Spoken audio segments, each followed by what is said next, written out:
நீலகிரியில் வனவிலங்குகளை வேட்டையாடிய வழக்கில் அதிமுக பொதுச் செயலாளர் எடப்பாடி பழனிசாமியின் நெருங்கிய நண்பரும் கோடநாடு கொலை வழக்கில் குற்றம் சாட்டப்பட்ட இரு சகோதரர்களின் அண்ணனுமாகிய அதிமுக வர்த்தக அணி மாநில செயலாளர் சஜீவன் மீது வழக்கு பதிவு செய்யப்பட்டுள்ளது. வீட்டில் புதைத்து வைக்கப்பட்ட துப்பாக்கி, வழக்கை அறிந்து தப்பி ஓட்டம், சஜீவன் மேலாளரின் அதிர்ச்சி வாக்குமூலம் என வழக்கில் பல திருப்பங்கள் ஏற்பட்டுள்ள நிலையில் அதிமுக கலக்கமடைந்துள்ளதாகவும் தெரிகிறது. என்ன நடக்கிறது நீலகிரியில்? பார்க்கலாம் இந்த செய்தி தொகுப்பு.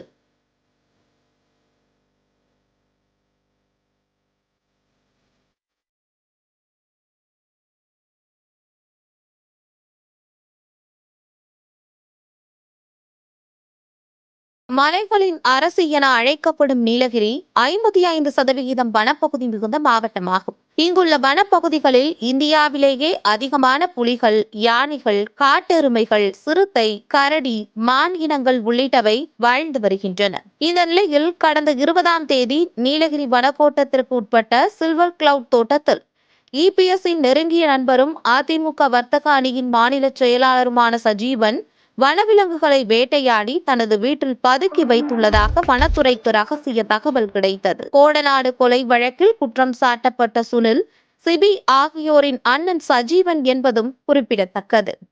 தொடர்ந்து சஜீவன் குடியிருப்பில் வனத்துறையினர் சோதனை நடத்திய போது வாசலில் புதைத்து வைக்கப்பட்ட துப்பாக்கியை போலீசார் பறிமுதல் செய்தனர். அதோடு சஜீவனின் அறையில் மேலும் ஒரு துப்பாக்கி, 11 தோட்டாக்கள், கத்திகள், இரத்த கரை படிந்த கோடாரி, காற்று சுழல் துப்பாக்கி உள்ளிட்டவற்றை வனத்துறையினர் பறிமுதல் செய்தனர். தொடர்ந்து சஜீவனிடம் எஸ்டேட் மேலாளரிடம் விசாரணை நடத்திய போது சஜீவனும் அவரது நெருங்கிய நண்பர் சுப்பையா உள்ளிட்டோரும் துப்பாக்கியுடன் எஸ்டேட்டுக்கு சென்று வேட்டையாடுவது வழக்கம் என்று வாக்குமூலம் அளித்தார்.